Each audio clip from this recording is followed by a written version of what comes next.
Hello everybody. तो काफ़ी दिन से मैं वीडियो नहीं डाल पाया क्योंकि माइक का वेट कर रहा था, बट अभी मैं कंफ्यूज हूँ और एक तो रिटर्न भी कर दिया कि थोड़ा सा अच्छा क्वालिटी का रहता तो बेटर रहता।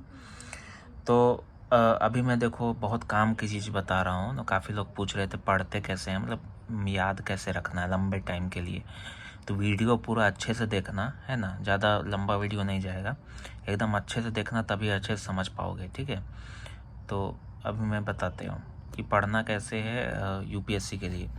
यूपीएससी में देखो भाई सब बता रहे हैं कि क्या पढ़ना है, स्पेक्ट्रम पढ़ो, ये पढ़ो, है ना, बट पढ़ना कैसे है वो नहीं बता रहे हैं कि कैसे लंबे टाइम तक याद रखना है वो। तो अभी मैं वही बता रहा हूँ, तो अच्छे से देखना, ठीक है। चलो स्टार्ट करते हैं। तो देखो स्पेक्ट्रम बुक है ये, है ना, मेरे पास पुराना वाला है, आप देख सकते हैं। तो देखो भाई यहाँ से शुरू हुआ है, एडवेंट ऑफ यूरोपियन से शुरू हुआ है, ठीक है, बुक। और यहाँ से शुरू हुआ है यूनिट 2 से, है ना। तो यहाँ से मेरा वहीं से दिया है, पहला तो सोर्सेस है तो नहीं। तो देखो इसको मैंने इस तरीके से डिवाइड किया ना कि मैंने PYQs बहुत अच्छे से एनालिसिस किया। तो मेरे को पता चला कि एडवेंट ऑफ यूरोपियन से क्वेश्चन नहीं आता है, मतलब आता है बट बहुत कम, एक दो आ गया, किसी साल तो आ गया, बाकी बहुत सारे एग्ज़ाम में भी नहीं आता। तो मैंने ये किया कि पहले मैं प्रायोरिटी दिया कि स्टार्ट करूँगा पेज नंबर 1637 से। तो मैंने वही लिखा कि 137 to 188 पढ़ेंगे, है ना। अब तुम इसको नोट भी कर सकते हो क्योंकि अभी मैं जो बता रहा हूँ स्पेक्ट्रम का ये जो इम्पोर्टेंट है, इम्पॉर्टेंट टॉपिक है, ये भी पता चल रहा है। और अगर 10 क्वेश्चन आएगा ना मॉडर्न हिस्ट्री से, 8-9 यहीं से आएगा। तो देखो 137 से शुरू किया, फिर मैंने 188 तक पढ़ा।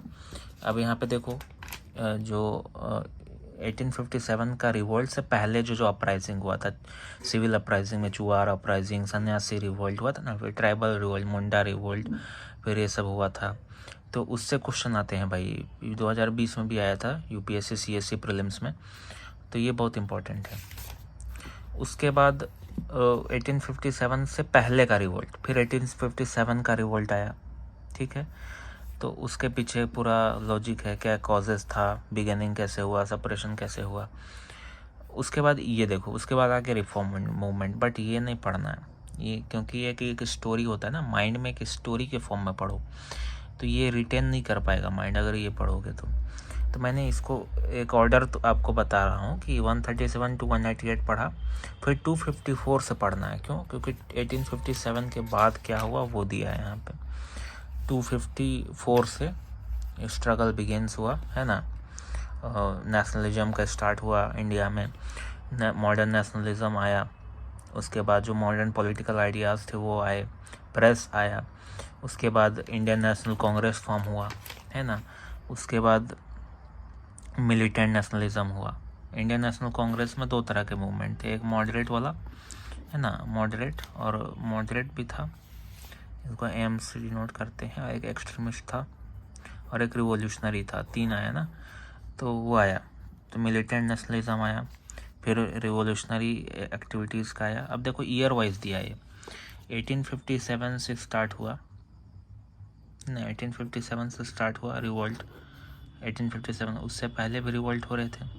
और उसके बाद भाई 1885 में कांग्रेस फॉर्म हुआ, है ना, 1885 में कांग्रेस फॉर्म हुआ। उसके बाद मॉडर्न पॉलिटिकल आइडियाज आने लगे।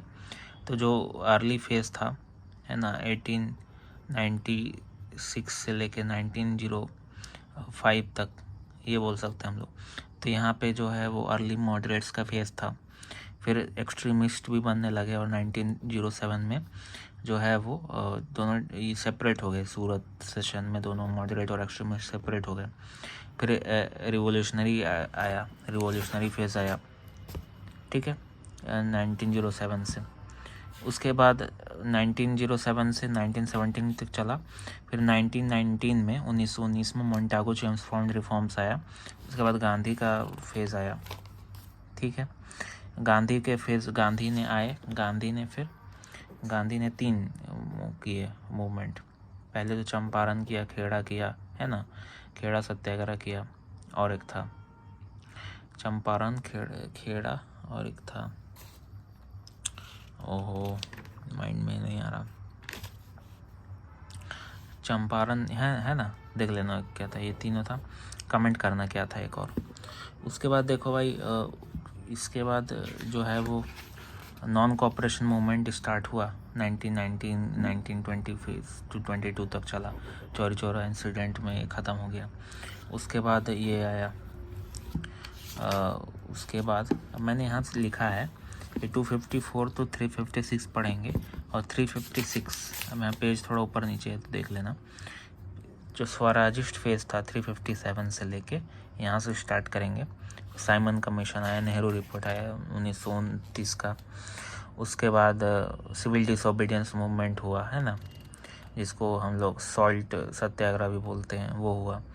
उसके बाद यहाँ तक पढ़े, उसके बाद यहाँ से 466 तक पढ़ना, क्विट इंडिया मूवमेंट तक।